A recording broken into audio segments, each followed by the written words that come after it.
Hello there and welcome to Science with Sleepy. I'm so glad you found your way here. Maybe you had a long day.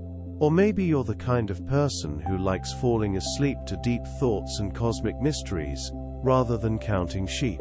Either way, tonight's journey is for you. You've got nothing to do but rest. Let your mind relax, your breathing slow, and your body grow light as if gravity itself has softened. Because tonight we're going to explore something truly amazing. We're going to imagine what it would be like if space rain fell on your backyard. Now, you might be thinking, rain is just water falling from clouds. But what if the rain came from space? What if tiny pieces of comets, asteroids, and cosmic dust drifted down like gentle snow? What if meteorites fell like hailstones? What would that be like? You'll hear about the millions of particles that fall to Earth every day. You'll learn about cosmic dust and meteorites. You'll discover what happens when space material enters our atmosphere. And you'll imagine what it would be like to stand in your backyard, watching space rain fall from the sky. Some of what you hear tonight may surprise you, or at the very least spark some curiosity as you drift off to sleep. And just before we begin, if these calm, curious explorations help you unwind or give you a quiet way to end your day, consider liking and subscribing to the channel. It helps others find their way here too. One sleepy soul at a time. Now let's begin. Chapter 1. What is space rain? The cosmic shower. Space rain is not like regular rain. It's not water falling from clouds. It's material from space falling to Earth. Tiny particles, small rocks, cosmic dust, meteorites, all of it drifting down from the vast darkness above. Every single day, Earth is showered with space material, about 100 tons of it. That's the weight of a blue whale. Every day, falling from space. Most of it is tiny, so small you can't see it. But it's there, drifting down like invisible snow. But here's something amazing that scientists discovered. When they studied what actually reaches the ground, they found something surprising. About 200 tons of micrometeorites fall to Earth every single year. These are particles smaller than 0.7 millimeters. That's smaller than a grain of rice. Scientists collected these particles from Antarctica. They melted ice that had been frozen for thousands of years. They filtered it carefully. And they found millions of tiny space particles. All from comets. All from asteroids. All drifting down like invisible rain. This means that most of the 100 tons that enters the atmosphere each day burns up. It becomes shooting stars. But about 14 tons per day actually reaches the ground. That's still a lot. That's like a small truck full of space material landing on Earth every single day. Most of it is so tiny you'd never notice it. But it's there, always falling, always drifting down. Most of this material is cosmic dust. Tiny particles, smaller than a grain of sand. They come from comets. They come from asteroids. They come from the space between planets. They drift through the solar system for millions of years. Then they fall into Earth's atmosphere. Most of them burn up. They become shooting stars. But some survive. They fall to the ground. They become part of Earth. Cosmic dust is everywhere. It's in the air you breathe. It's in the water you drink. It's in the soil where plants grow. You've probably breathed in cosmic dust today. You've probably eaten some with your food. It's that common, it's that small, it's that gentle. But what if space rain was bigger? What if meteorites fell like hailstones? What if chunks of asteroids drifted down like snowflakes? What would that be like? Let's explore. A meteorite is a piece of space rock that survives the journey through Earth's atmosphere and lands on the ground. Most space rocks burn up completely. They become meteors, shooting stars. But some are big enough or strong enough to survive. They become meteorites. Meteorites come in different types. Stony meteorites are made mostly of rock. They look like ordinary rocks, but they're from space. Iron meteorites are made mostly of metal. They're heavy, they're magnetic, they're rare. Stony iron meteorites are a mix of both. They're beautiful. They're like cosmic jewelry. Most meteorites are small, about the size of a pebble, but some are bigger. Some are the size of a car. A few are the size of a house. The biggest ones are rare, very rare. But they exist. They've fallen to Earth before. They'll fall again. When a meteorite enters Earth's atmosphere, it moves fast, very fast, about 25,000 miles per hour. That's faster than a bullet. The air in front of it gets compressed. It heats up. The meteorite glows. It becomes a fireball, a bright streak across the sky. Most meteorites break apart during this journey. The heat is too much. The pressure is too great. They explode. They scatter into smaller pieces. But some survive. They slow down. They cool off. They fall to the ground like rocks from the sky. The largest meteorite ever found is the Hoba meteorite in Namibia. It weighs about 60 tons. That's as heavy as a tank. It's made of iron. It fell to Earth thousands of years ago. It's still there. It never moved. It's too heavy. But most meteorites are much smaller. Most are found in deserts, in Antarctica, in places where they're easy to spot. But many more fall into the ocean, into forests, into places where they're never found. If space rain fell on your backyard, you might see tiny particles drifting down, like dust, like pollen. But it would be cosmic dust, material from comets, material from asteroids, material from the early solar system. Each particle would be ancient, billions of years old. Each particle would tell a story. You might also see larger pieces, small meteorites, about the size of pebbles. They would fall gently. They would land softly. They wouldn't hurt you. They wouldn't damage anything. They would just be there. Cosmic gifts from space. But what if the pieces were bigger? What if meteorites the size of baseballs fell like rain? What if chunks the size of basketballs drifted down? That would be different. That would be more dramatic. That would be more dangerous. If meteorites fell like rain, they would make sounds. Small ones would whisper. They would rustle through the air. Larger ones would whoosh. They would make soft thuds as they landed. Very large ones would roar. They would create sonic booms. They would shake the ground. The sky would glow. Meteorites entering the atmosphere create light. Lots of light. If many fell at once, the sky would be bright. Brighter than day. Brighter than lightning. A constant glow. A cosmic light show. The air would heat up. Meteorites compress the air in front of them. This creates heat. If many fell at once, the air would get warm. Very warm. It might feel like standing near a fire, but it wouldn't last long. The meteorites would pass. The air would cool. But space rain wouldn't be all meteorites. Most of it would be cosmic dust. Tiny particles, invisible to the eye. But you might feel them. They would drift down like gentle snow. They would settle on everything. On your hair, on your clothes, on the ground. A fine cosmic dusting. This dust would be special. It would contain material from the early solar system. It would contain organic molecules, the building blocks of life. Some scientists think that cosmic dust brought life to Earth, that it seeded our planet with the ingredients for life. If space rain fell on your backyard, you might collect some of this dust. You might study it.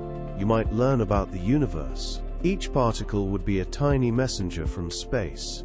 Each particle would carry secrets from billions of years ago. But space rain wouldn't be constant. It would come in waves. Some days would have more. Some days would have less. During meteor showers there would be more. During quiet periods there would be less. But it would always be there.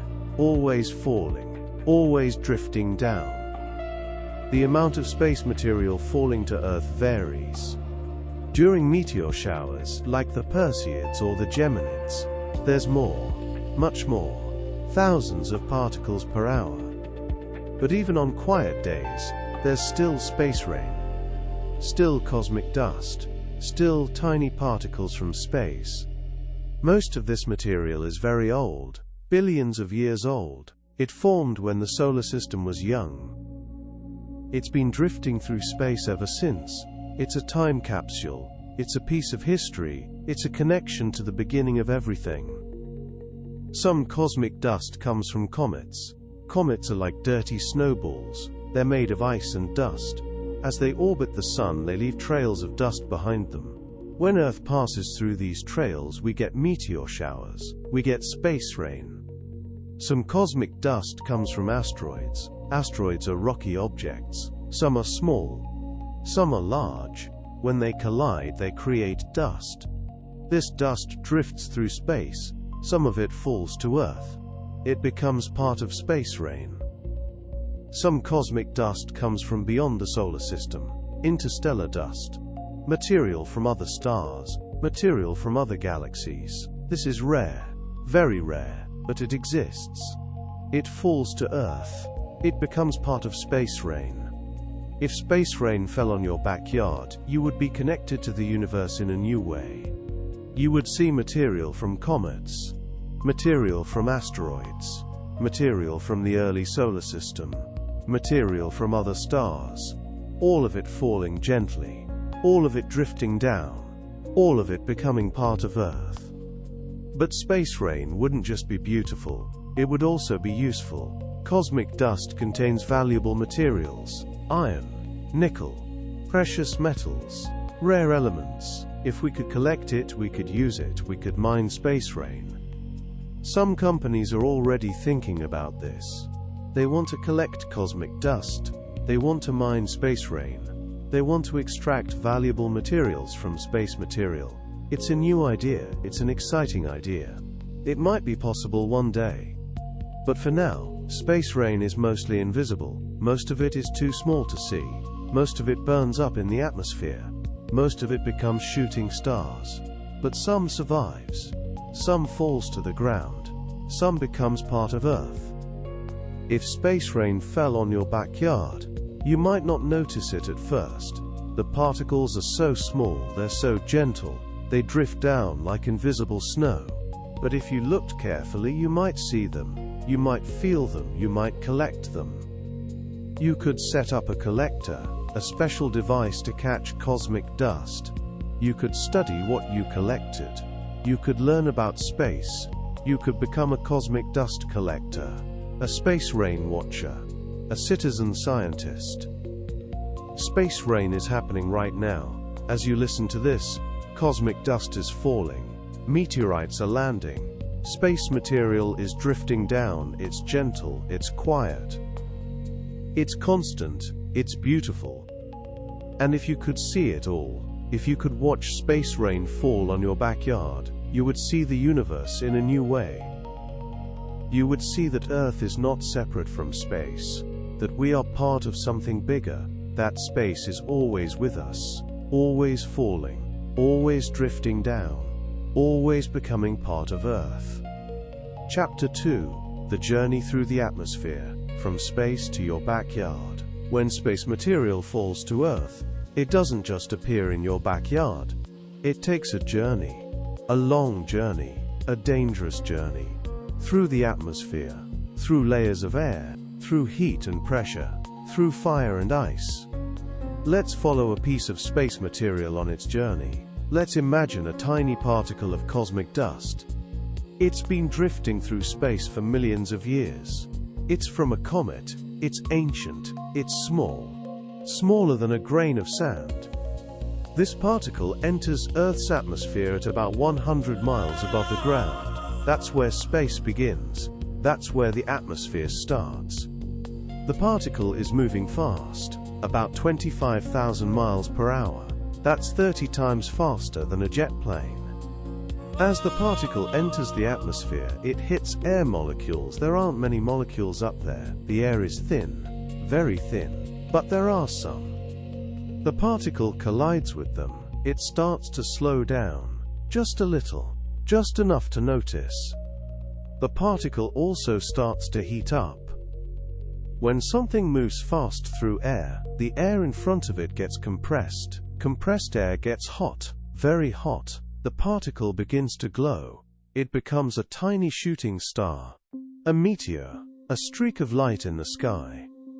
Most particles burn up completely at this stage. They're too small, they're too fragile, the heat is too much, they vaporize. They become gas, they become part of the atmosphere, they never reach the ground. But some particles are bigger, or stronger, or made of tougher material. They survive. They continue their journey, they fall deeper into the atmosphere, the air gets thicker, the pressure increases, the heat gets more intense.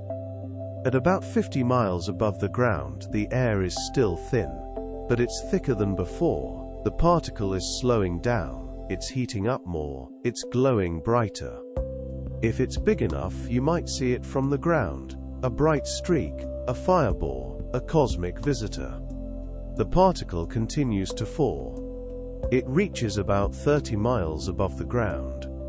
The air is much thicker now. The particle is slowing down significantly. It's still hot, very hot. But it's starting to cool. The worst is over, the fire is dying down. At about 10 miles above the ground, the particle is moving much slower, maybe 200 miles per hour. That's still fast, but much slower than before. The particle has cooled down, it's no longer glowing, it's just falling. Like a rock, like a pebble. The particle reaches the ground. It lands gently, it's small. It doesn't make much noise, it doesn't cause much damage, it just sits there. A tiny piece of space.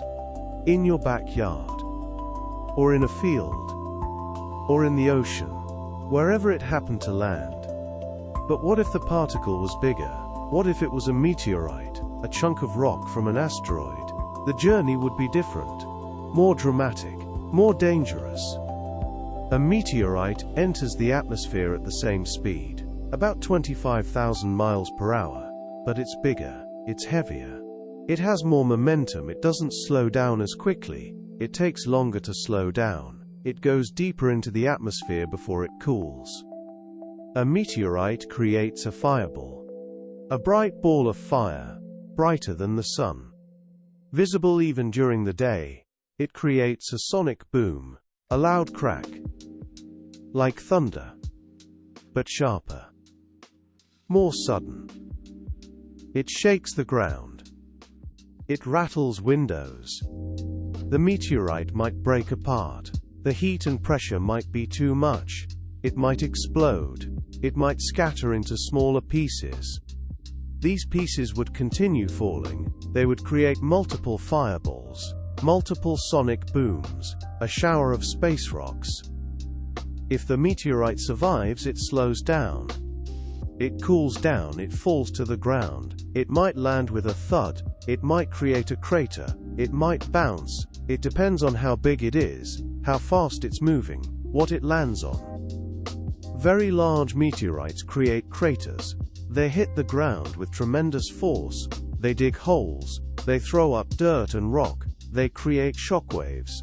They can be dangerous, very dangerous. But most meteorites are small.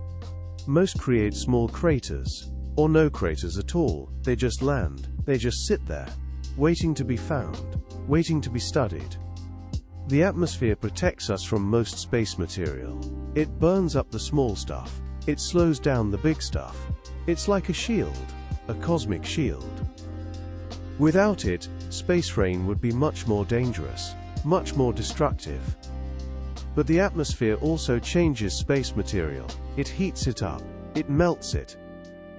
It vaporizes parts of it. It creates a fusion crust. A dark melted layer on the outside of meteorites. This crust tells us that the meteorite came through the atmosphere. That it's from space. The fusion crust is usually black or dark brown. It's smooth, it's shiny, it's like glass. It's created by the intense heat of atmospheric entry. It's a sign of the journey, a mark of the passage through fire. Inside the meteorite, the material is unchanged. It's still the original space rock, still ancient. Still from the early solar system. The fusion crust is just a thin layer, just the outside, just the mark of the journey. If space rain fell on your backyard, you would see this process happening. You would see particles entering the atmosphere. You would see them glowing. You would see them burning up. You would see them falling. You would see them landing. During a meteor shower, this happens thousands of times per hour. Thousands of particles. Thousands of shooting stars. All falling at once. All creating light. All making the journey from space to Earth. The Perseid meteor shower happens every August. It's caused by Earth passing through the trail of comet Swift-Tuttle. The comet left behind a trail of dust. When Earth passes through it, we get a meteor shower. We get space rain. During the Perseids, you might see 100 meteors per hour, or more. Each one is a piece of cosmic dust. Each one is making the journey through the atmosphere. Each one is burning up. Each one is creating light. Most of these particles are tiny. They burn up completely. They never reach the ground. But some are bigger. Some survive. Some become meteorites. Some land in your backyard, or nearby, or somewhere on Earth. The Geminid meteor shower happens every December. It's different from the Perseids. It's not caused by a comet. It's caused by an asteroid. Asteroid 3200 Philathon. This asteroid leaves behind a trail of debris. When Earth passes through it, we get the Geminids. The Geminids are special because they're bright. Very bright. They create long trails. They're colorful. They're beautiful. They're one of the best meteor showers of the year. During the Geminids, you might see even more meteors, up to 120 per hour. Or more. Each one is a piece of the asteroid. Each one is making the journey. Each one is creating light. Each one is part of space rain. But meteor showers aren't the only source of space rain. There's also sporadic meteors. These are random. They come from all directions. They happen all the time.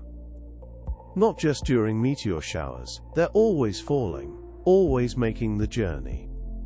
Sporadic meteors come from various sources. Some are from comets. Some are from asteroids. Some are from the asteroid belt. Some are from beyond the solar system. They're all making the same journey. Through the atmosphere. From space to Earth. If space rain fell on your backyard constantly, you would see this journey happening all the time. You would see particles entering the atmosphere.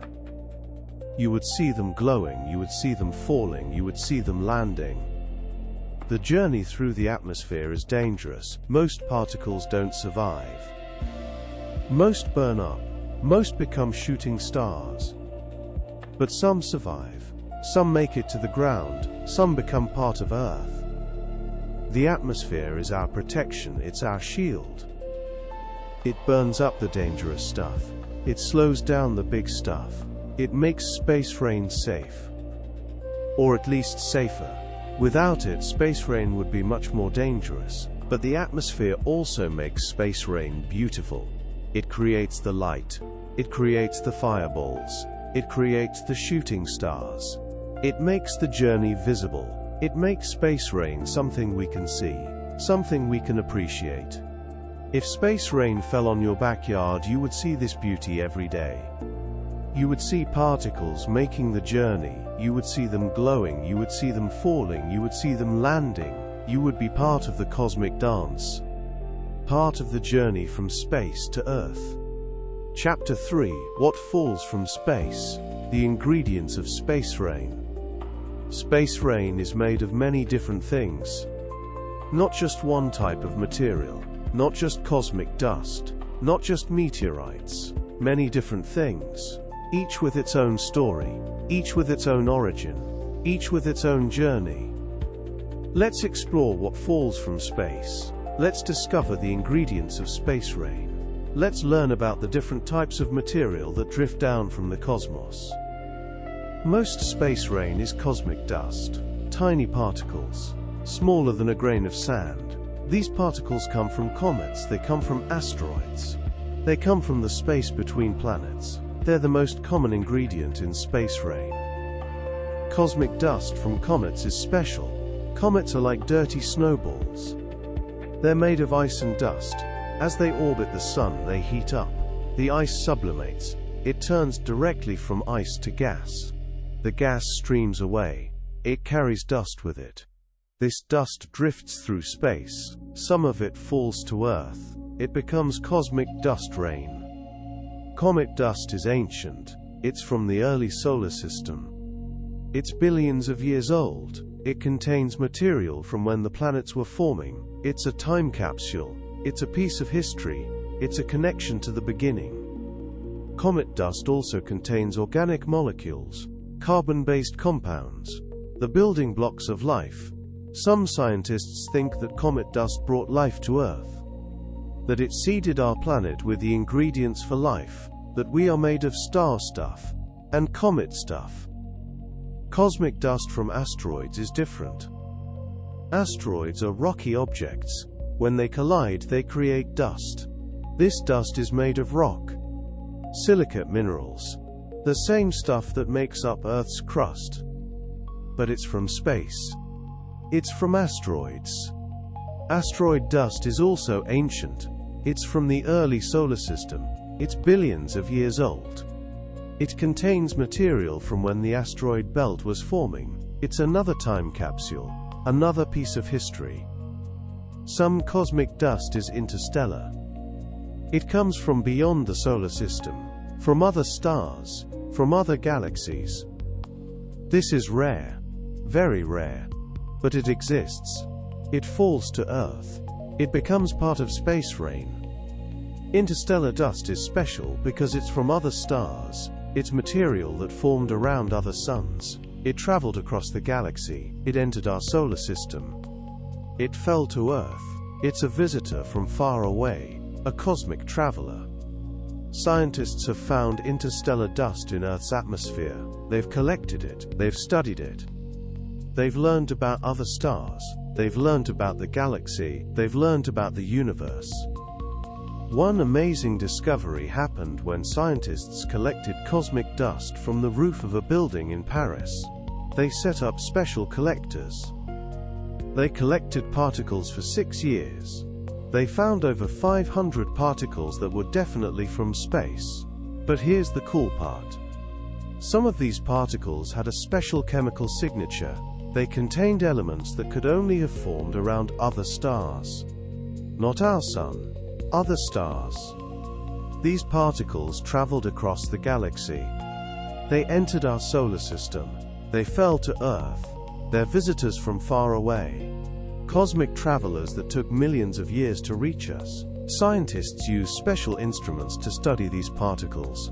They can tell where they came from. They can tell how old they are. They can tell what they're made of. Each particle is like a tiny time capsule, a tiny messenger from the distant past, a tiny piece of another star system, right here on Earth, right now. But cosmic dust isn't the only ingredient in space rain. There are also meteorites, chunks of rock from space. These are bigger, much bigger. They're visible. They're tangible. They're real. Meteorites come in 3 main types: stony meteorites, iron meteorites, stony iron meteorites. Each type is different. Each type tells a different story. Stony meteorites are the most common. About 95% of all meteorites are stony. They're made mostly of rock. Silicate minerals. They look like ordinary rocks, but they're from space. They're from asteroids. But here's something really cool that scientists discovered in 2024. They traced where most meteorites actually come from. They studied thousands of meteorites. They looked at their chemical makeup. They looked at their structure. And they found something amazing. About 70% of all stony meteorites come from just 3 asteroid families. These families are called Massalia, Carina, and Coronis. They're groups of asteroids that travel together in the asteroid belt between Mars and Jupiter.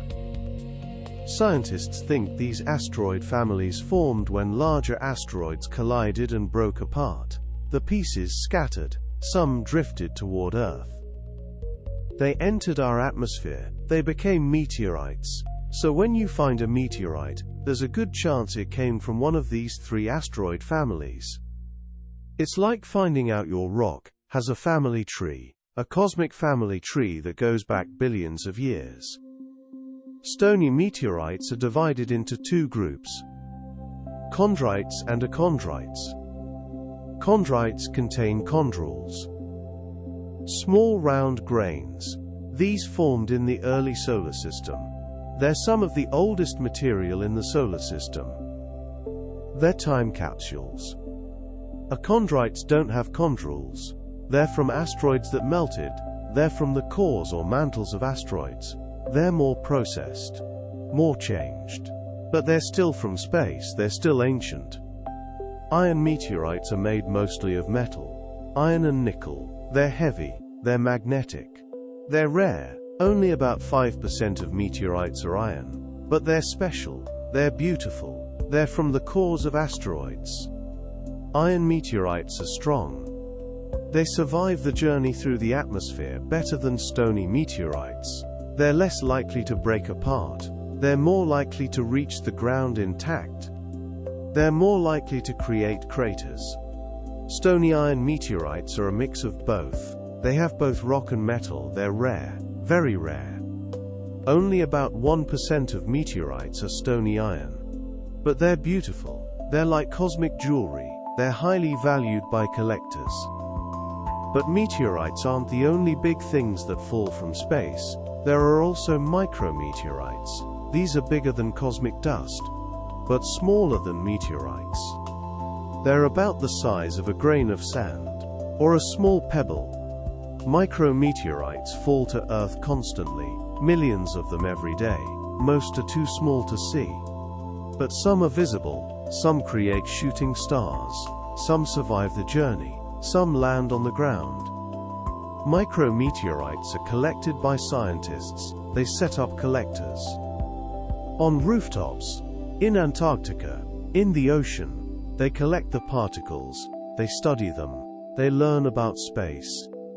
If space rain fell on your backyard, you would see micrometeorites, you would see them falling, you would see them landing, you could collect them, you could study them. You could learn about space. But there are also larger objects, space debris, human-made objects, satellites, rocket parts, space station pieces. These fall to Earth too. They become part of space rain. But they're not natural, they're from us. Space debris is a growing problem. There are thousands of pieces in orbit. Some fall back to Earth. Most burn up. But some survive. Some land on the ground. Some could be dangerous. But most space rain is natural. It's from comets, it's from asteroids, it's from the early solar system, it's cosmic, it's ancient. It's beautiful. Space rain also contains water. Comets are made mostly of ice. When they break apart, they release water. This water can fall to Earth. It becomes part of space rain. It becomes part of Earth's water. Some scientists think that comets brought water to Earth, that early Earth was dry, that comets delivered the water, that space rain filled the oceans, that we owe our water to space. Space rain also contains gases, hydrogen, helium, other gases. These come from comets, they come from the solar wind, they drift down, they become part of the atmosphere, they become part of Earth. But most space rain is solid. It's particles, it's dust, it's rocks, it's material from space, falling to Earth, drifting down, becoming part of our planet. If space rain fell on your backyard, you would see all of these ingredients. You would see cosmic dust, you would see micrometeorites, you would see meteorites. You would see water, you would see the building blocks of the universe, falling gently, drifting down, becoming part of Earth. Each ingredient has its own story. Each ingredient has its own origin. Each ingredient has its own journey. But they all end up the same place. On Earth. In your backyard. Or nearby. Or somewhere on the planet. Space rain connects us to the universe. It brings us material from comets, material from asteroids, material from other stars, material from the early solar system. It's a constant reminder that we are part of something bigger, that space is always with us, that the universe is always falling, always drifting down, always becoming part of Earth. Chapter 4: The Science of Space Rain. How it works. Space rain is not random. It's not magic. It's science. It follows laws. It follows rules. It can be understood. It can be predicted. It can be studied. Let's explore the science of space rain. Let's understand how it works. Let's discover the forces that bring space material to Earth. Let's learn about the processes that create space rain. The first force is gravity. Earth's gravity pulls everything toward it. Space material is no exception. If a particle is close enough to Earth, gravity will pull it in. It will fall. It will become space rain. But gravity alone isn't enough. Space material is usually moving. It's orbiting the sun. It's moving fast, very fast. To fall to Earth, it needs to slow down. It needs to lose energy. It needs to change its orbit. This happens in several ways. Collisions can slow particles down. When two particles collide, they can lose energy. They can slow down. They can fall toward Earth. They can become space rain. Radiation pressure can also slow particles down. The sun emits light. This light pushes on particles. Very small particles. It can slow them down. It can make them fall toward Earth. It can create space rain. The Poynting-Robertson effect is a special case of radiation pressure. It affects particles that are orbiting the sun. The light from the sun pushes on them, it slows them down, it makes their orbit smaller. Eventually they fall into the sun. Or they fall to Earth, they become space rain. But most space rain comes from meteor showers. These happen when Earth passes through trails of debris left behind by comets or asteroids. When Earth enters these trails, particles hit the atmosphere. They create meteors. They create space rain. Meteor showers are predictable. We know when they happen. We know where the debris trails are. We know when Earth will pass through them. We can predict space rain. We can prepare for it. We can watch it. The Perseid meteor shower happens every August. It peaks around August 12th. It's caused by Earth passing through the trail of comet Swift-Tuttle. The comet orbits the sun every 133 years. It leaves behind a trail of dust. When Earth passes through it, we get the Perseids. We get space rain. The Geminid meteor shower happens every December. It peaks around December 14th. It's caused by Earth passing through the trail of asteroid 3200 Phaethon. The asteroid leaves behind debris. When Earth passes through it, we get the Geminids, we get space rain. But meteor showers aren't the only source of space rain. There's also sporadic meteors. These are random. They come from all directions, they happen all the time, they're always falling, always creating space rain. Sporadic meteors come from various sources. Some are from the asteroid belt, some are from comets, some are from beyond the solar system. They all fall to Earth, they all become space rain. The amount of space rain varies. During meteor showers there's more, much more. thousands of particles per hour. But even on quiet days there's still space rain. Still cosmic dust. Still particles falling from space. Scientists measure space rain in several ways. They count meteors. They collect cosmic dust. They study meteorites. They track space debris. They learn about space rain. They understand it better. One way to measure space rain is with radar. Radio waves bounce off particles in the atmosphere. This creates echoes. Scientists can detect these echoes. They can count the particles. They can measure space rain. Another way is with cameras. Special cameras that watch the sky. They detect meteors. They track them. They count them. They measure space rain. Another way is by collecting cosmic dust. Scientists set up collectors on rooftops, in Antarctica, in the ocean. They collect the particles. They study them. They measure space rain. Another way is by studying meteorites. Scientists find meteorites. They study them. They learn about them. They understand where they came from. They understand space rain better. But measuring space rain is difficult. Most particles are tiny. Most are invisible. Most burn up in the atmosphere. Most are never detected. Most are never collected. Most are never studied. Scientists estimate that about 100 tons of space material falls to Earth every day. But this is just an estimate. The actual amount might be more or less.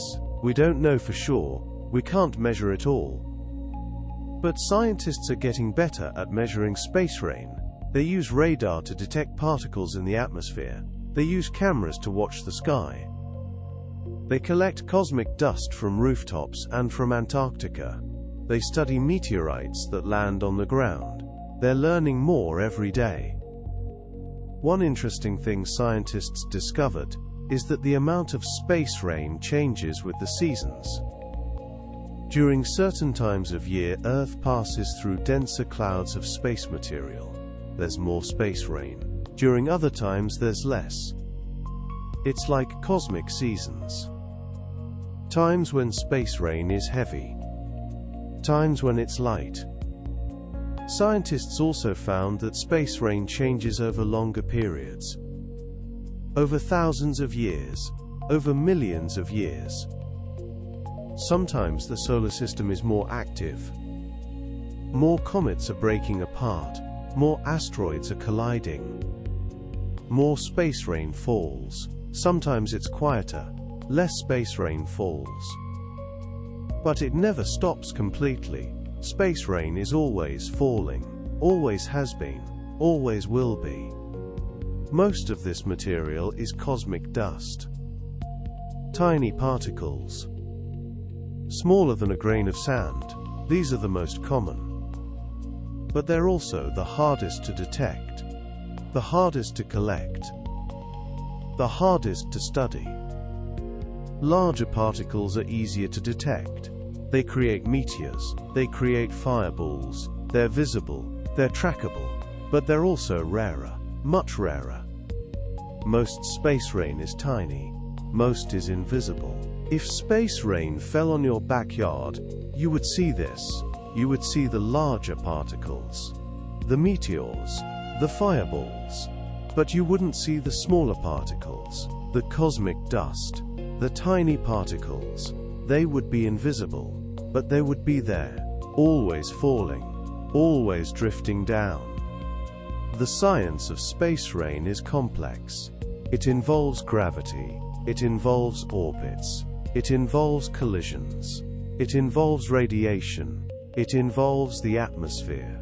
It involves many forces, many processes, many factors. But it's also beautiful. It's also amazing. It's also wonderful. Space rain connects us to the universe. It brings us material from space. It brings us cosmic dust. It brings us meteorites. It brings us the building blocks of the universe. If space rain fell on your backyard, you would be part of this science. You would see the forces at work. You would see gravity pulling particles down. You would see the atmosphere burning them up. You would see them falling. You would see them landing. You would be part of the cosmic dance, part of the science of space rain. Chapter 5: Real Examples. When space rain has fallen. Space rain has fallen before, many times, throughout history, all over the world. Let's explore some real examples. Let's discover when space material has fallen to Earth. Let's learn about the times when space rain became real. One of the most famous examples is the Chelyabinsk meteor. It fell in Russia in 2013. It was a large meteorite, about 20 meters across. It entered the atmosphere. It created a fireball. It was brighter than the sun. It was visible for hundreds of miles. The meteorite created a sonic boom. It was loud. Very loud. It broke windows. It damaged buildings. It injured over 1,000 people. But no one was killed. It was a close call. A very close call. The meteorite broke apart in the atmosphere. It scattered into many pieces. Most fell into a lake. But some landed on the ground. Scientists collected them. They studied them. They learned about the meteorite. They learned about space. The Chelyabinsk meteor was a reminder that space rain can be dangerous. A reminder that large objects can fall from space. A reminder that we need to be prepared. A reminder that space is always with us. Scientists studied the Chelyabinsk meteor very carefully. They calculated how much energy it released. They found that when it exploded, it released energy equal to about 500,000 tons of TNT. That's about 30 times more powerful than the atomic bomb dropped on Hiroshima. But here's the amazing part. The meteorite was only about 20 meters across. That's about the size of a house. Something that small created an explosion that powerful. That's how fast it was moving. That's how much energy it had. The explosion happened about 20 miles above the ground. The shockwave traveled down. It broke windows in 6 cities. It damaged over 7,000 buildings. It injured over 1,500 people. Most were hurt by broken glass from the windows, but no one was killed. It was a very close call. Scientists say that if the meteorite had been just a little bit bigger, or if it had entered at a slightly different angle, the damage would have been much worse. It could have destroyed entire cities. But here's something interesting. Scientists also found that the Chelyabinsk meteorite was actually part of a larger asteroid. They traced its path back through space. They found that it came from the asteroid belt. It was probably part of a collision that happened millions of years ago. The pieces drifted through space. One piece found its way to Earth. It became the Chelyabinsk meteor. It's a reminder that space is full of moving objects, full of potential dangers, but also full of amazing stories. Another famous example is the Tunguska event. It happened in Siberia in 1908. A large object entered the atmosphere. It exploded. It created a huge blast. It flattened trees for miles. It was like a nuclear explosion. But it was from space. No one knows exactly what the Tunguska object was. It might have been a comet. It might have been an asteroid. It might have been a meteorite. But it was big, very big. And it exploded. It created devastation. The Tunguska event was in a remote area. No one was killed. But if it had happened over a city, it would have been catastrophic. It would have destroyed the city. It would have killed thousands. It was a warning about space rain. Scientists have studied the Tunguska event for over 100 years. They've visited the site many times. They've looked for pieces of the object, but they've never found any. This is strange. Usually when something explodes, pieces are left behind. But at Tunguska, there are no pieces. This makes scientists think the object might have been a comet. Comets are made mostly of ice. When a comet explodes in the atmosphere, the ice turns to gas. There's nothing left. No pieces. Just the explosion. Scientists calculated that the Tunguska object was probably about 60 meters across. That's about the size of a football field. When it exploded, it released energy equal to about 10 million tons of TNT. That's 500 times more powerful than the atomic bomb dropped on Hiroshima. The explosion flattened trees for 800 square miles. That's an area bigger than New York City. If it had happened over a city, it would have been completely destroyed. It was a very close call. But here's something interesting. Scientists found that events like Tunguska happen more often than we thought. They happen about once every 100 years. Most happen over the ocean. Or over remote areas, we don't notice them. But they happen. Space rain can be gentle. But it can also be powerful. Very powerful. But not all space rain is dangerous. Most is gentle, most is small, most is beautiful, most is harmless. In 1969, a meteorite fell in Murchison, Australia. It was a carbonaceous chondrite, a special type of meteorite. It contained amino acids, the building blocks of life. It was a reminder that space rain can bring life, that space can seed Earth. Scientists studied the Murchison meteorite. They found 20 different amino acids. Some are found in life on Earth, some are not. They're unique, they're from space. They're part of space rain. But here's what's really amazing. Scientists kept studying the Murchison meteorite. They used better instruments. They found even more. They discovered over 70 different amino acids. They found sugars. They found molecules that are the building blocks of DNA. They found everything needed to make life. All in one space rock. All from the early solar system. All billions of years old. Some scientists think that meteorites like Murchison might have brought life to Earth. That early Earth was too hot, too violent, too chaotic for life to form here. But space rain brought the ingredients. It brought amino acids. It brought sugars. It brought the building blocks. And somehow, somewhere, life began. We might all be made of space stuff. We might all be children of the stars. And of space rain. But not all scientists agree. Some think life could have formed on Earth without help from space. They think the ingredients were already here. They think space rain just added a little extra, a little boost. But either way, space rain definitely brought important materials. Materials that help life begin. Materials that help life grow. Materials that are still falling today. The Murchison meteorite showed that space rain can bring organic molecules. That space can bring the ingredients for life. That we might be made of space stuff. That space rain might have brought life to Earth. In 1996, a meteorite fell in Tagish Lake, Canada. It was also a carbonaceous chondrite. It was very fragile. It broke apart when it hit the ground.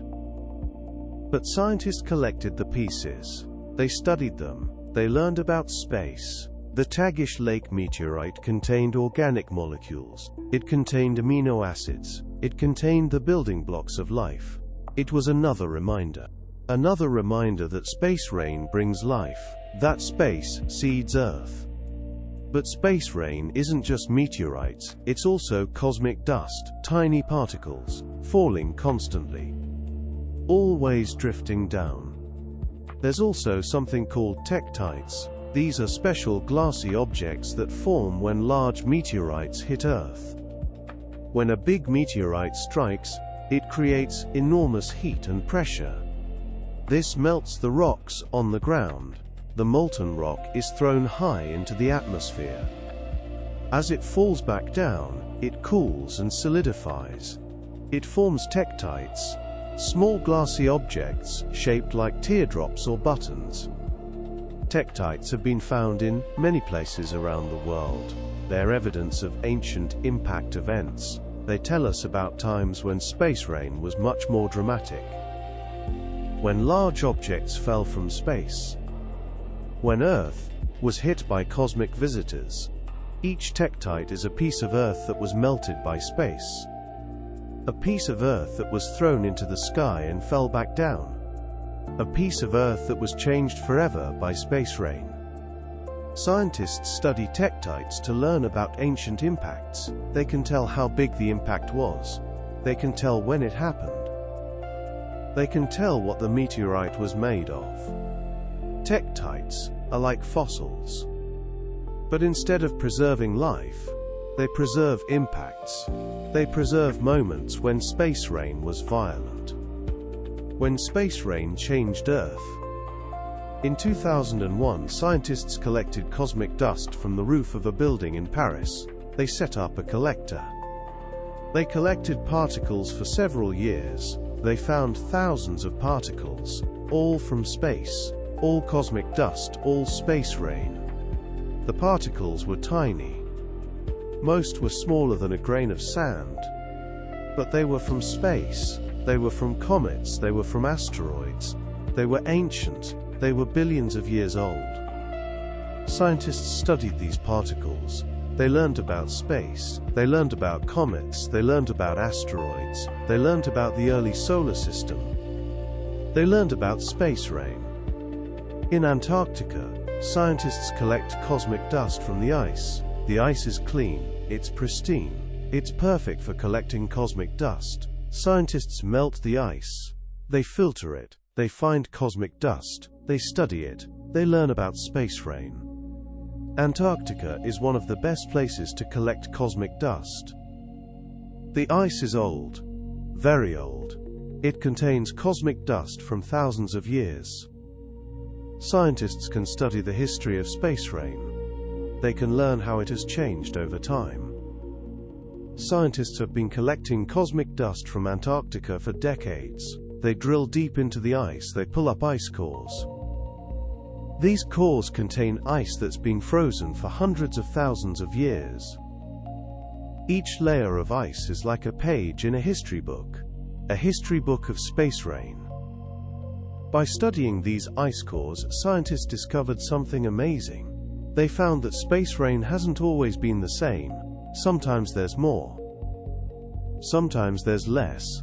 They found layers with lots of cosmic dust. These might be from times when Earth passed through dense clouds of space material, or from times when comets broke apart nearby. They found layers with less cosmic dust.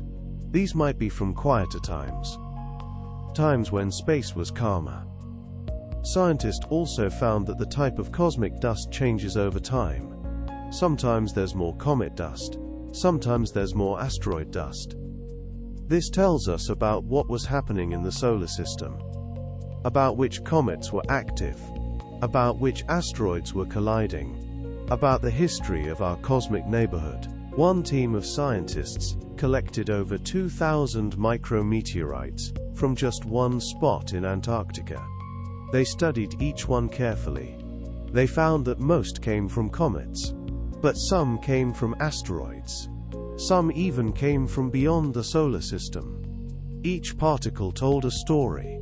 Each particle added to our understanding of space rain. Each particle was a tiny piece of cosmic history. But space rain isn't just natural, it's also human-made.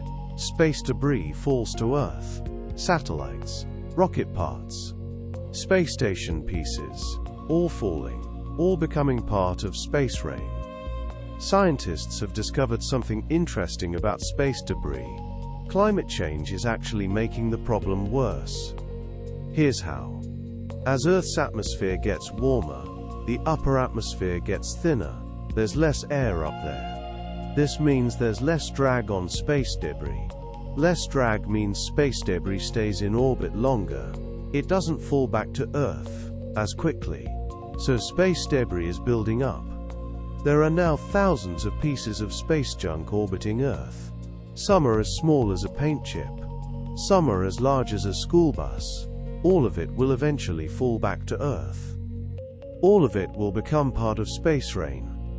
But most space rain is still natural. It's still from comets and asteroids. it's still from the early solar system. Human-made space rain is just a tiny fraction. But it's growing. And scientists are worried. They're developing ways to clean up space debris. They're designing satellites that can capture space junk. They're working on solutions. Because space rain should be natural. It should be beautiful.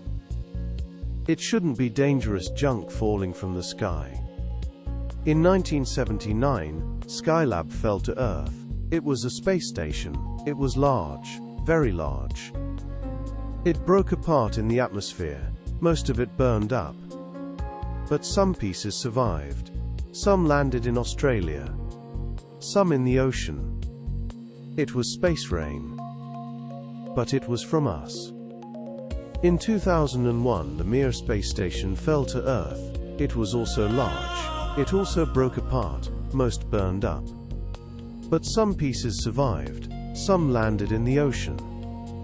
It was space rain. But it was from us. These events remind us that space rain isn't just natural, it's also human-made. We create space debris. We create space rain. We are part of the problem, but we can also be part of the solution. But most space rain is natural. It's from comets. It's from asteroids. It's from the early solar system. It's cosmic. It's ancient. It's beautiful. Scientists have discovered that Earth has experienced much bigger space rain events in the past. About 800 million years ago, Earth and the Moon were hit by a massive asteroid shower. Scientists studied craters on the Moon. They found that many craters formed around the same time. They calculated that about 40 to 50 trillion tons of space material fell to Earth during this event.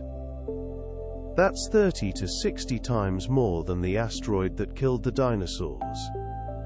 That's an incredible amount of space rain. This massive space rain event happened during a time called the Cryogenian period. This was a time when Earth was covered in ice. It was like a giant snowball. Scientists think the asteroid shower might have helped end this ice age. The impacts would have released huge amounts of dust into the atmosphere. This dust would have blocked sunlight. But it also would have added heat. And it would have added important elements like phosphorus. Phosphorus is essential for life. This massive space rain might have helped life begin. Or it might have helped life survive. Either way, it was a huge event. A cosmic event that changed Earth forever. But events like this are very rare. They happen maybe once every few 100 million years. Most space rain is much gentler, much smaller, much more peaceful. But it's always there, always falling, always drifting down. Every day space rain falls. Every day cosmic dust drifts down. Every day meteorites land. Every day space material becomes part of Earth. It's constant, it's gentle, it's beautiful. If space rain fell on your backyard, you would be part of this history. You would see space material falling. You would see cosmic dust drifting down. You would see meteorites landing. You would be part of the cosmic dance, part of space rain. Space rain has fallen before, it's falling now. It will fall in the future. It's constant, it's eternal, it's part of Earth, it's part of us. We are made of space stuff. We are part of space rain. Chapter 6. What if it happened more often? The future of space rain. What if space rain fell more often? What if it was constant? What if your backyard was always showered with cosmic dust? What if meteorites fell like hailstones? What would that be like? Let's imagine, let's explore, let's discover. If space rain fell constantly, you would see it every day. You would see particles drifting down. You would see meteors streaking across the sky. You would see fireballs. You would see space material landing. It would be beautiful. It would be amazing. It would be constant. The sky would always be active. always glowing, always bright. Meteors would streak across constantly.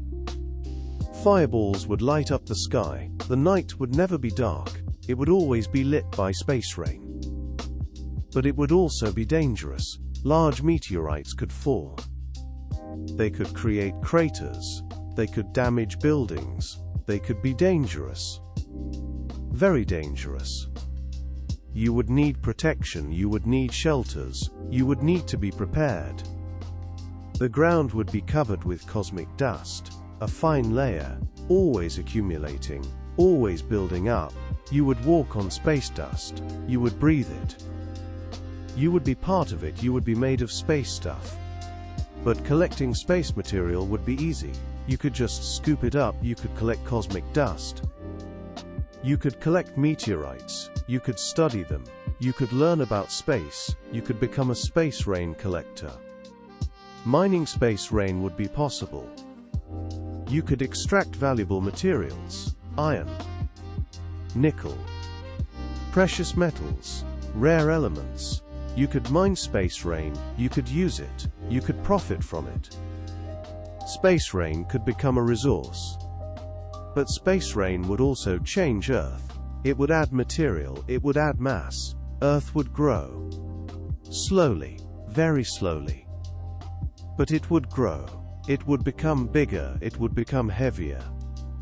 The atmosphere would change. Space rain would add gases. It would add particles. It would change the composition. It would change the climate. It would change everything. But most of this is imagination. Space rain doesn't fall constantly.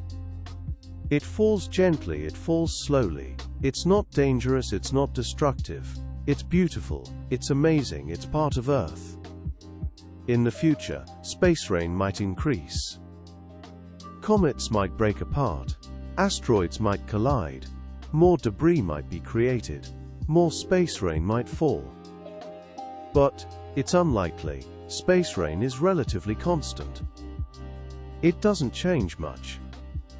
But we might learn to collect space rain better. We might develop new technologies. We might build collectors. We might mine space rain. We might use it. We might profit from it.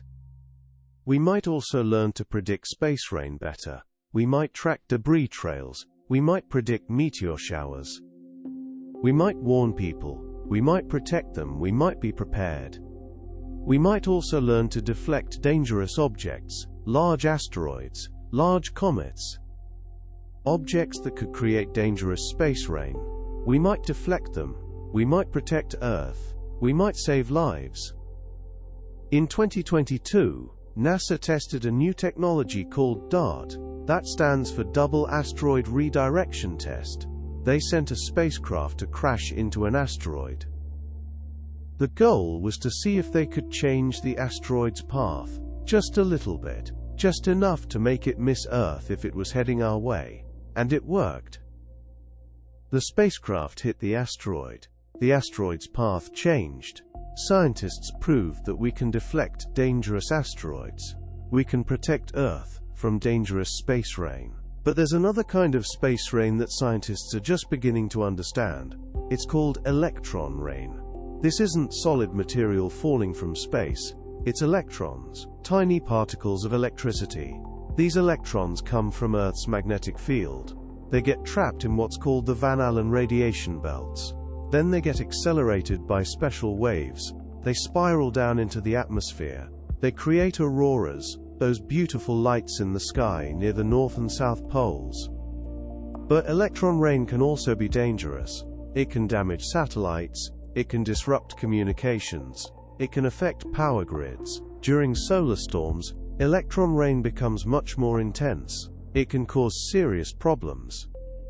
Scientists are studying electron rain to understand it better, to predict when it will happen, to protect our technology from it.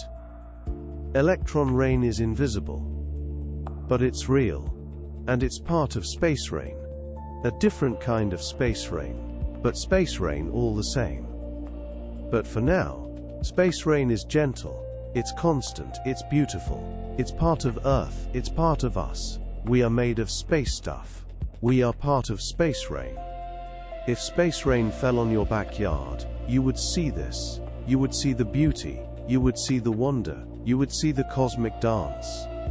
You would be part of it. You would be part of space rain. The future of space rain is unknown, but it's also full of potential, full of possibilities, full of wonder. Space rain connects us to the universe. It brings us material from space.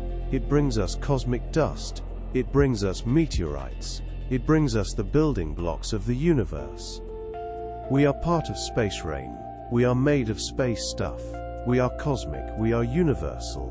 We are part of something bigger. We are part of the universe. We are part of space rain. Chapter 7: The Hidden World of Micrometeorites, Collecting Cosmic Dust. Scientists have developed amazing ways to collect and study the tiniest pieces of space rain. These methods reveal secrets about the universe that we couldn't learn any other way. Let's explore how scientists catch cosmic dust. Let's discover what they're finding. Let's learn about the hidden world of micrometeorites. The most successful place to collect cosmic dust is Antarctica. The ice there is incredibly clean. It's been frozen for thousands of years. It preserves cosmic dust perfectly. Scientists drill deep into the ice. They pull up ice cores. These cores are like time capsules. Each layer represents a different time in history. Each layer contains cosmic dust from that time. Scientists melt the ice carefully. They filter it through special screens. They look for tiny particles. Particles smaller than a grain of sand. Most of these particles are from Earth. But some are from space. These are the micrometeorites. The space rain that fell long ago. In recent years, scientists have collected thousands of micrometeorites from Antarctica. They've studied each one carefully. They've learned amazing things. They've discovered that most micrometeorites are between 30 and 200 micrometers in size. That's smaller than the width of a human hair. But they're everywhere, falling constantly, always drifting down. Scientists have also collected cosmic dust from rooftops in cities.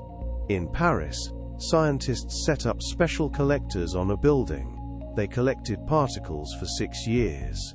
They found over 500 particles that were definitely from space. These particles had traveled millions of miles. They had drifted through the solar system for billions of years. And they landed on a rooftop in Paris. Right in the middle of a city. Space rain is everywhere. Even in the busiest places. The particles collected from rooftops are different from those in Antarctica. They're fresher. They haven't been buried in ice for thousands of years. Scientists can study them in their original state. They can learn about what space material looks like when it first arrives. They can understand the journey better. Scientists use powerful microscopes to study these particles.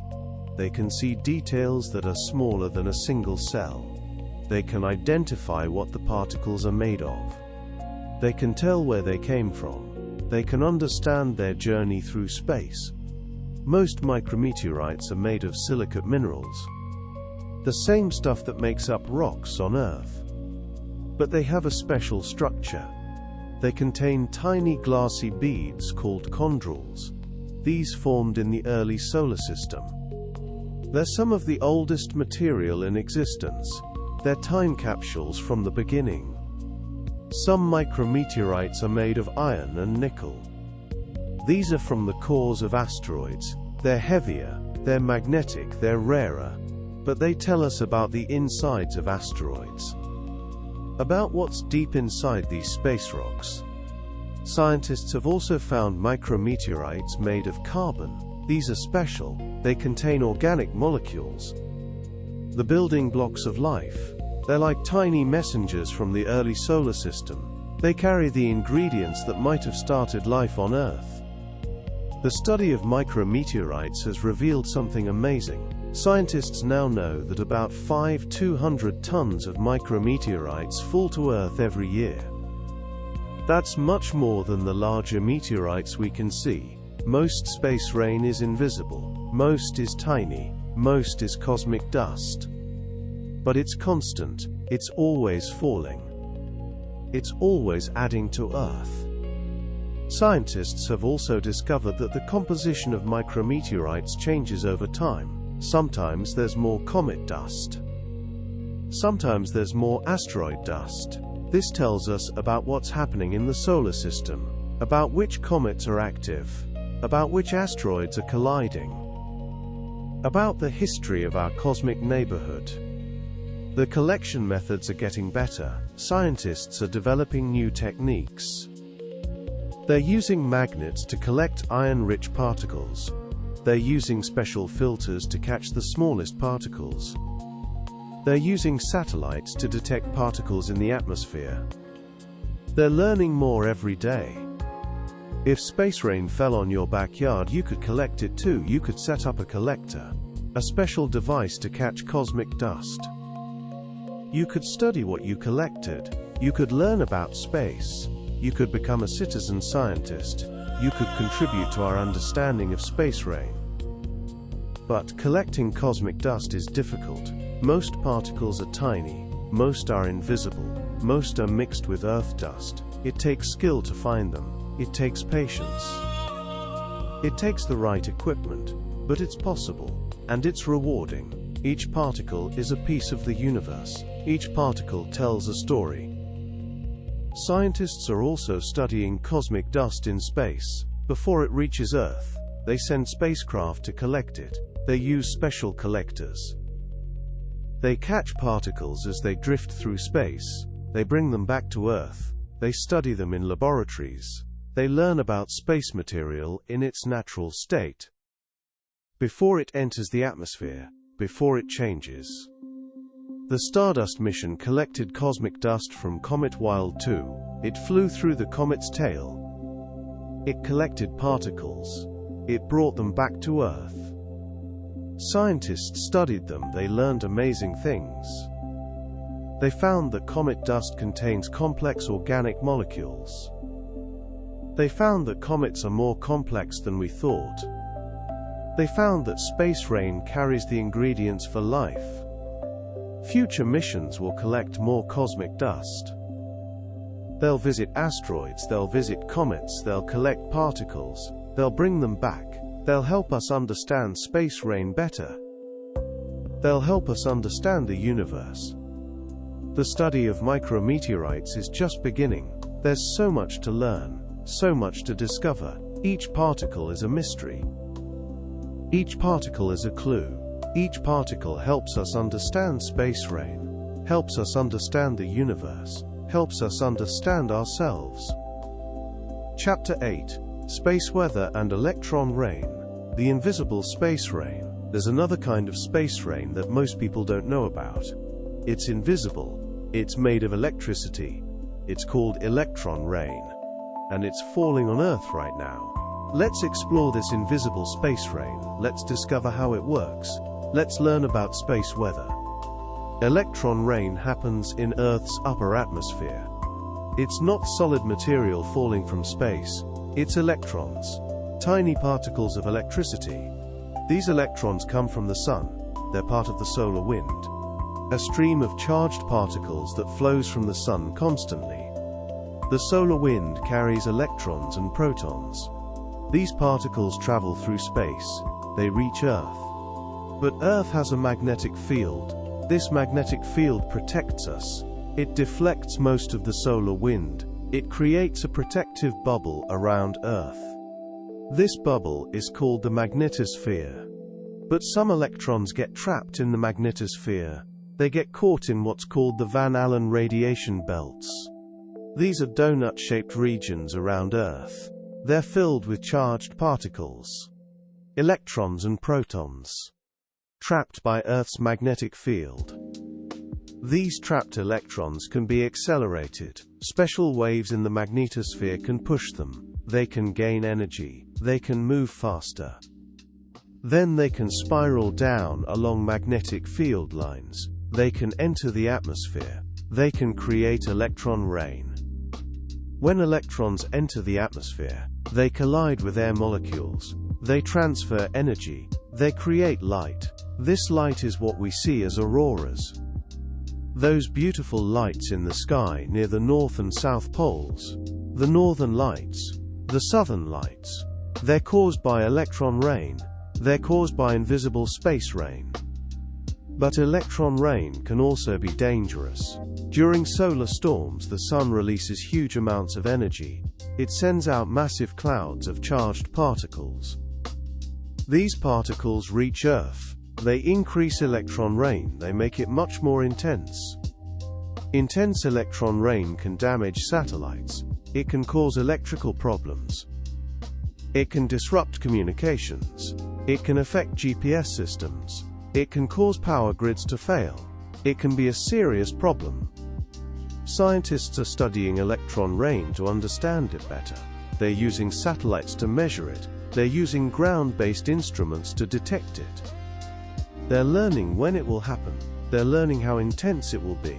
They're trying to predict space weather, to protect our technology, to keep us safe. Space weather is a growing field of study. Scientists are learning that space is not empty. It's full of particles, full of energy, full of weather. Just like Earth has weather, space has weather too. And this weather affects Earth. It affects our technology. It affects our lives. Solar storms can create intense electron rain. These storms happen when the sun releases huge amounts of energy. They can last for hours or days. During these storms, electron rain becomes much more intense. It can cause serious problems. In 1989, a solar storm caused a power blackout in Quebec, Canada. The electron rain was so intense that it overloaded the power grid. Millions of people lost power. For hours, it was a reminder that space weather is real, that it can affect us, that we need to understand it. Scientists are developing better ways to predict space weather. They're monitoring the sun constantly. They're watching for solar storms. They're measuring electron rain. They're trying to give us warnings, to help us prepare, to keep us safe. But electron rain isn't all bad. It also creates beautiful auroras. Those amazing lights in the sky, they're one of nature's most beautiful displays. And they're caused by electron rain. By invisible space rain falling from space. If space rain fell on your backyard, you might see electron rain too. You might see auroras. Even if you're not near the poles. During intense solar storms, auroras can be seen much farther south. Or much farther north. They can be seen in places where they're normally not visible. They're a reminder that space rain is always falling, even when we can't see it. Electron rain is just one part of space weather. There are also cosmic rays. These are high-energy particles from deep space. They come from supernovas, from black holes, from other galaxies. They're constantly bombarding Earth. They're another kind of space rain, another kind of invisible rain. Cosmic rays are mostly protons. But they're moving incredibly fast, almost at the speed of light. They have enormous energy. When they hit Earth's atmosphere, they create showers of particles. These showers rain down on Earth. They're another form of space rain. Another invisible rain. Scientists are studying cosmic rays too. They're learning where they come from.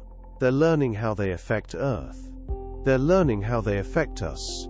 Cosmic rays can affect electronics. They can cause computer errors. They can affect DNA. They can be dangerous. But they're also fascinating. They're messengers from deep space. They tell us about the universe beyond our solar system. Space weather is complex. It involves the sun. It involves Earth's magnetic field. It involves the solar wind. It involves cosmic rays. It involves many forces, many processes, many factors. But scientists are learning more every day. They're understanding it better. They're protecting us from it. They're helping us appreciate it. If space rain fell on your backyard, you would experience all of this. You would see the visible space rain, the cosmic dust, the meteorites, the shooting stars. But you would also experience the invisible space rain. The electron rain, the cosmic rays, the space weather, all of it falling, all of it drifting down, all of it becoming part of Earth. Chapter 9: The Chemistry of Cosmic Dust. What space rain is made of. Cosmic dust is not just simple rock. It's complex. It contains many different elements, many different molecules, many different compounds. Scientists have studied cosmic dust in detail. They've learned what it's made of. They've discovered amazing things. Let's explore the chemistry of cosmic dust. Let's discover what space rain is really made of. Most cosmic dust is made of silicate minerals. These are compounds of silicon and oxygen, the same stuff that makes up most rocks on Earth. But cosmic dust also contains other elements: iron, magnesium, aluminum, calcium, sodium, potassium. Many different elements, all mixed together, all from space. But here's what's really interesting. Cosmic dust also contains organic molecules, carbon-based compounds, the building blocks of life. Scientists have found amino acids in cosmic dust. They found sugars. They found molecules that are used to make DNA. They found everything needed to make life. All in tiny particles of cosmic dust, all falling from space. This is amazing because it means that space rain brings the ingredients for life. It brings organic molecules, it brings the building blocks. It might have helped life begin on Earth. It might still be helping life today, by bringing new organic molecules, by adding to what's already here. Scientists have studied cosmic dust from comets. They found that it contains complex organic molecules, molecules with many carbon atoms, molecules that are similar to what we find in living things. This suggests that comets might have brought life to Earth, that space rain might have seeded our planet. But cosmic dust from asteroids is different. It contains fewer organic molecules. It's more like rock, more like the material that makes up Earth's crust. But it still contains important elements, elements that are needed for life, elements that are needed for Earth. Scientists have also found that cosmic dust contains rare elements, elements that are not common on Earth. Elements like iridium, like platinum, like gold. These elements are valuable, they're useful, they're part of space rain. They're falling to Earth constantly, in tiny amounts, but constantly. The composition of cosmic dust varies. It depends on where it came from. Comet dust is different from asteroid dust.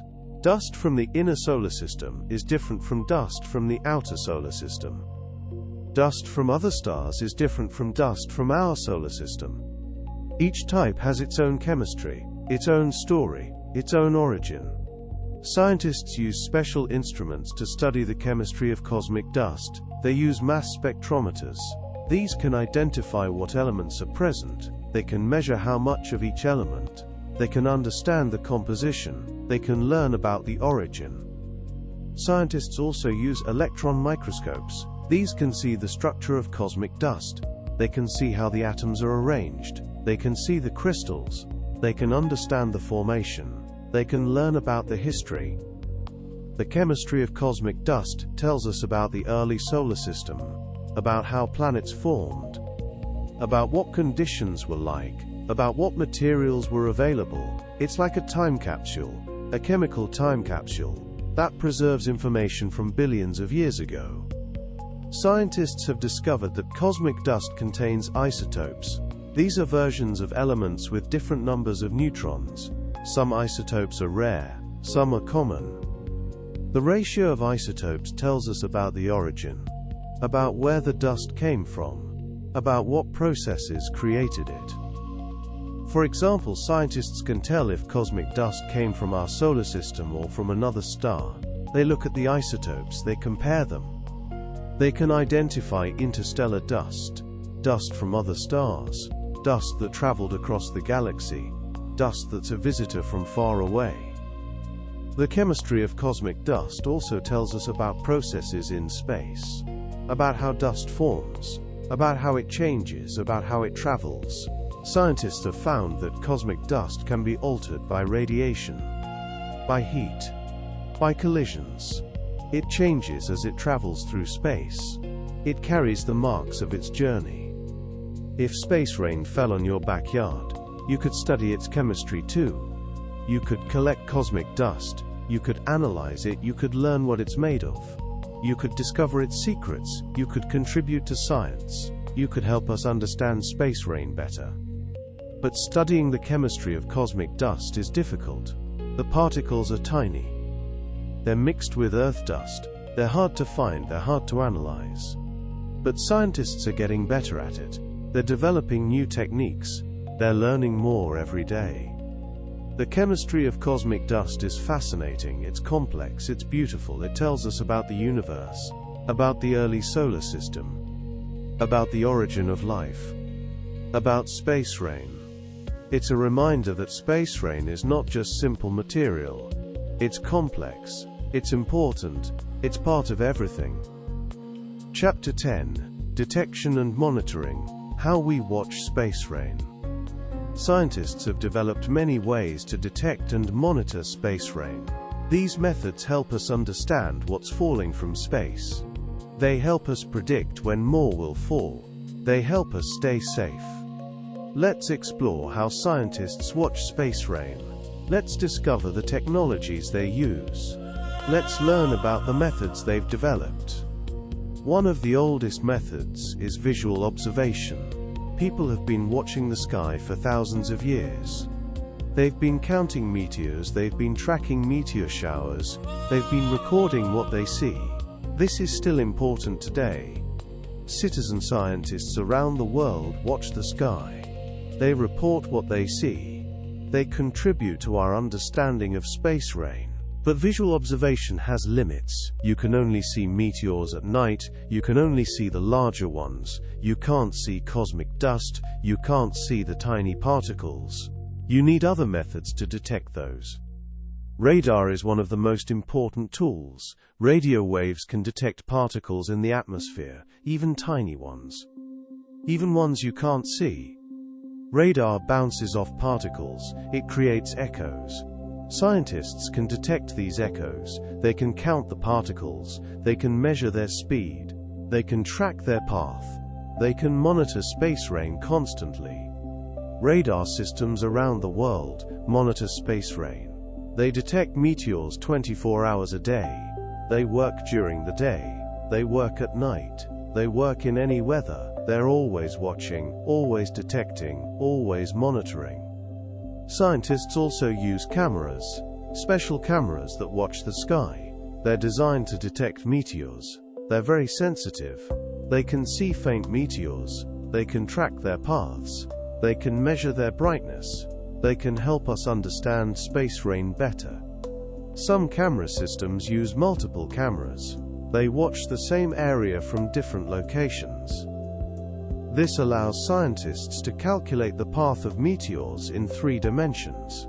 They can determine where meteors come from.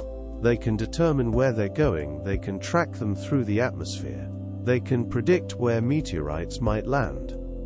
Satellites also monitor space rain. They watch from above. They can detect particles in the atmosphere. They can measure their composition. They can track their movement. They can help us understand space rain from a different perspective. The International Space Station has instruments that monitor space rain. They detect particles. They measure their energy. They study their composition. They help us understand what's falling from space. They help us understand space rain better.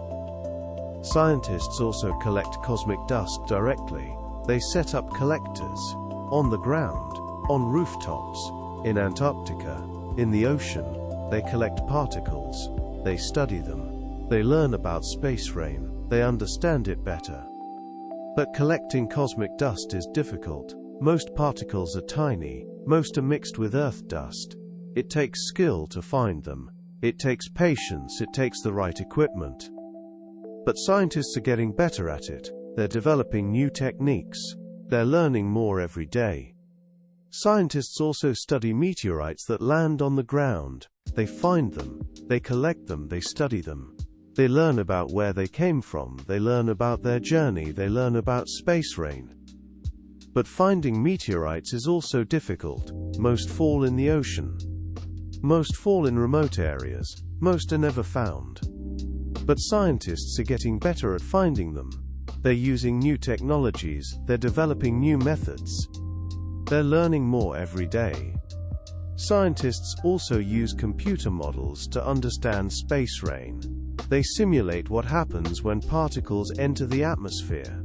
They calculate their paths. They predict where they'll land. They help us understand space rain better. They help us predict when more will fall. These models are getting better. They're more accurate. They can predict meteor showers. They can predict when space rain will be heavy. They can help us prepare. They can help us watch. They can help us appreciate. Scientists are also developing new technologies, new ways to detect space rain, new ways to monitor it, new ways to understand it. They're always improving, always learning, always discovering. If space rain fell on your backyard, you could watch it too. You could set up a camera, you could watch the sky, you could count meteors, you could collect cosmic dust, you could study it, you could contribute to science. You could help us understand space rain better. The detection and monitoring of space rain is important. It helps us understand what's falling from space. It helps us predict when more will fall. It helps us stay safe. It helps us appreciate the beauty. It helps us understand the universe. Scientists will keep watching, they'll keep detecting, they'll keep monitoring. They'll keep learning, they'll keep discovering. Space rain will keep falling. And we'll keep watching, we'll keep learning, we'll keep appreciating, we'll keep understanding. Wow, what a journey we've been on. We've explored what it would be like if space rain fell on your backyard. We've learned about cosmic dust and meteorites. We've discovered what falls from space. We've imagined what might be possible. We've learned that space rain is constant. That about 100 tons of space material falls to Earth every day. That most of it is cosmic dust.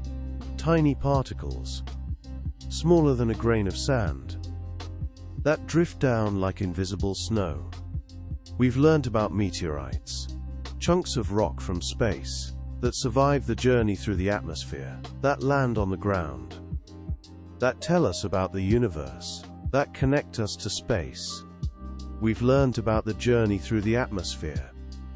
How particles enter at 100 miles above the ground. How they move at 25,000 miles per hour. How they heat up and glow. How they become shooting stars. How some survive and land on Earth. We've learned about the ingredients of space rain, cosmic dust from comets, cosmic dust from asteroids, meteorites of different types. Water from comets, gases from space, all falling, all drifting down, all becoming part of Earth. We've learned about the science of space rain. How gravity pulls particles down, how collisions slow them down, how radiation pressure affects them, how meteor showers work, how space rain can be predicted and studied. We've learned about real examples, the Chelyabinsk meteor, the Tunguska event, the Murchison meteorite, the Tagish Lake meteorite, all remind us that space rain is real. That it has fallen before, that it will fall again. We've imagined what it would be like if space rain fell more often, if it was constant. If your backyard was always showered with cosmic dust, if meteorites fell like hailstones, what that would be like, what the future might hold. Space rain is happening right now. As you listen to this, cosmic dust is falling.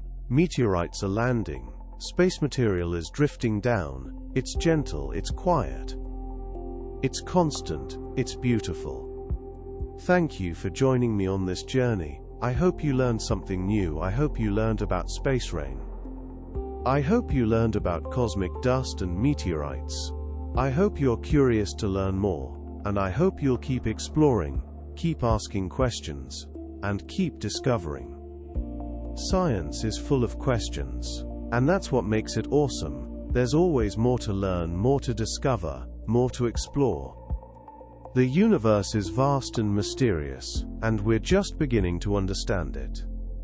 Space rain has been falling for billions of years. It will keep falling for billions more. And we'll keep learning about it, discovering its secrets, and appreciating its beauty. It's a constant reminder that we are part of something bigger. That space is always with us. That the universe is always falling, always drifting down, always becoming part of Earth. I'm Sleepy, and this was your science story for today. Sweet dreams, and keep looking up at the stars. Remember, every time you see a shooting star, you're seeing space rain. You're seeing cosmic dust falling from space. You're seeing the universe drifting down. That's pretty special. Good night.